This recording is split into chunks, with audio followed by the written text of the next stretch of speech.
उनके ठेकेदार का कमीशन का विकास हुआ है और विधायक जी का पर्सनली विकास हुआ है, पब्लिक का विकास। कहते हैं कि हम मुस्लिम हितैषी हैं या हर चीज हम काम करते हैं। बहुत सारे हमारे केंद्र सरकार के द्वारा योजनाएं आई जो मुस्लिमों के खिलाफ था, उनकी आवाज नहीं आई, एक भी आवाज नहीं आई। एकदम टक्कर का है। हम लोग 1000 वोट से जीते, 5000 वोट से जीते, 10,000 वोट से जीते, एक वोट से क्यों ना जीते, लेकिन हम लोग जीत रहे हैं, जीतेंगे इंशाल्लाह जीत रहे हैं। जोहार। और आपके सभी दर्शकों को मेरे तरफ से जोहार, अस्सलाम वालेकुम व रहमतुल्लाहि बरकातहू। आपको क्या लग रहा है कि इस बार बगोदर विधानसभा में बदलाव कैसा होना चाहिए? देखिए, मेरा नाम है मोहम्मद साहिद अंसारी और मैं JLKM का केंद्रीय युवा मोर्चा का सह सचिव हूँ। इस बार जो जयराम दा का जो विचारधारा है वो समझ लीजिए कि वो तो बदलाव हो ही चुका है, बस उसमें मोहर लगना बाकी है। और जब मोहर लग जाती है तो क्या होगा? मोहर जब लग जाएगी तो विचारधारा बदलेगी, जब विचारधारा बदलेगी तो पूरा झारखंड बदलेगा, झारखंड का सियासन बदलेगा, झारखंड में कुर्सी बदलेगी, टाइगर जयराम मातो मुख्यमंत्री बनेंगे, तो यहाँ पे जो भी हमारा नीति नियम है जो झारखंड के हित के लिए है वो लागू होगा। बगोदर विधानसभा में जो विधायक रह चुके हैं और जो पूर्ण विधायक रह चुके हैं वो बता रहे हैं कि बगोदर विधानसभा में हमसे ज्यादा आज तक कोई काम नहीं किया है। देखिए, इस बात को सुन के सबसे पहले तो मुझे हंसी आ गई।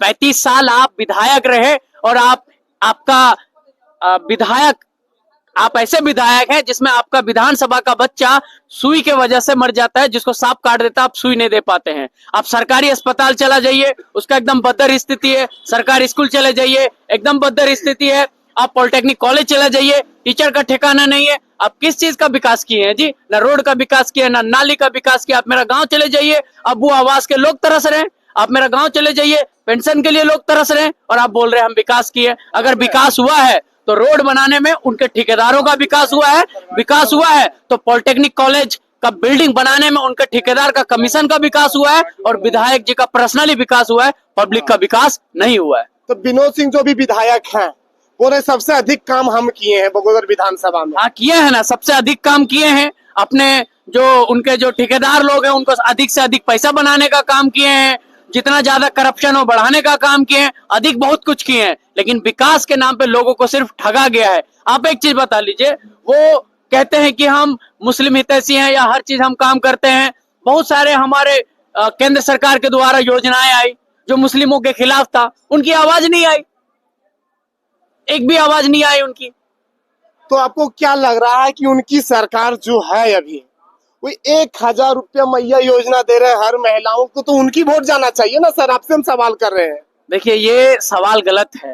वो दे नहीं रहे हैं 1000 रुपया, वो कहां से दे देंगे? वो फुसला रहे हैं लोगों को। आप एक समझिए, जब पंचायत चुनाव होता है ना तो हम लोग आपस में भाई लोग को बोलते हैं कि भैया नाश्ता पानी हम करा दो, तू हमारे रैली में आ जा, हमारे वोट दिया। बस वो यही काम हो रहा है। तो उनकी भीड़ में भी अधिक बाइक जा रही है रैली में। हाँ, जाएगी ना, पैसे डाल के आप पेट्रोल भरवा दोगे तो रैली तो जाएगी ही भीड़ में। तो आपको क्या लग रहा है कि बगोदर विधानसभा से सलीम अंसारी आते हैं? जब बगोदर विधानसभा में हमारे डॉक्टर सलीम जी आएंगे तो सबसे पहले तो आप जान लीजिए कि 25 साल तक ना बीजेपी की विधायक बनेगी ना माले की विधायक बनेगी, सिर्फ और सिर्फ JBKSS और JLKM ये हमारे जयराम मातो की पार्टी से विधायक बनेगी। क्या आपको लग रहा है कि टाइगर जयराम मातो मुख्यमंत्री बन सकते हैं? बन सकते नहीं है, वो दिलों में सबका मुख्यमंत्री बन गए हैं। कुर्सी में नहीं बैठे हैं वो अलग बात है, लेकिन वो हमारे लिए, यहाँ के पब्लिकों के लिए, यहाँ के लोगों के लिए वो मुख्यमंत्री है। बहुत कम है, लूटपाट अधिक है। देखिए, लूटपाट तो एकदम अधिक है, इसमें कोई राय दुआय नहीं है। शिक्षा पे बात नहीं होती है, रोजगार पे बात नहीं होती है। जो हमारे प्रवासी मजदूर हैं वो मर रहे हैं, उनके लिए बात नहीं होती है। वो कहते हैं कि हमने 50,000 रुपया लोगों को दिलाने का काम किया। हम उनसे ये कहते हैं कि आप ऐसा कानून क्यों नहीं बनाए कि लोगों को एक्सीडेंट ही ना हो, लोग प्रवासी मजदूर जाए ही नहीं, उनकी वहां पे मौत ही ना हो। तो इस बार मुकाबला देखने के लिए क्या मिलेगा बगोदर विधानसभा में? मुकाबला एकदम टक्कर का है। हम लोग 1000 वोट से जीते, 5000 वोट से जीते, 10,000 वोट से जीते, एक वोट से क्यों ना जीते, लेकिन हम लोग जीत रहे हैं, जीतेंगे, इंशाल्लाह जीत रहे हैं हम लोग। इस तरह से कोशिश कर रहे हैं। और जयराम दा का भी जो विचारधारा है कि जो हमारा झारखंड की संपत्ति है, जो हमारे झारखंड का एक तरह से खनिज है, वो झारखंड के लोगों के लिए ही इस्तेमाल हो। हमारे जो इस तरह से कानून बनाएंगे जयराम मातो जी, जो हमारे झारखंडी प्रवासी हैं वो यहीं पे रह के काम करेंगे, उनको यहीं पे रोजगार की सुविधा होगी और वो अपने बाल बच्चा के साथ, अपने परिवारों के साथ रह के वो काम करेंगे। यहाँ पे आप देखिए बिहार से, यूपी से, हरियाणा से, मुंबई से, दिल्ली से, सारे जगह से लोग आते हैं और यहाँ पे अफसरशाही करते हैं, वहाँ पे यहाँ का मालिक बन जाते हैं और हम लोग नौकर बना के रखते हैं। एक सवाल और आपसे है, क्या आपके टाइगर जयराम मातो मुख्यमंत्री बनते हैं तो यूपी बिहार को रोजगार यहाँ नहीं मिलेगा? एकदम मिलेगा, नौकरी मिलेगा, एकदम मिलेगा, नौकरी भी मिलेगा, मिलेगा। लेकिन हम लोग पहले प्रायोरिटी झारखंड के लोगों को दिया जाएगा, बाद में उनको प्रायोरिटी दिया जाएगा। मान लीजिए मेरा घर है और मेरा घर में हम ही को रहने को नहीं मिलेगा तो दूसरा मेहमान को हम कहाँ से ला पाएंगे? अभी हेमंत सोरेन के राज में झारखंड युवा को कितना नौकरी मिला हुआ है?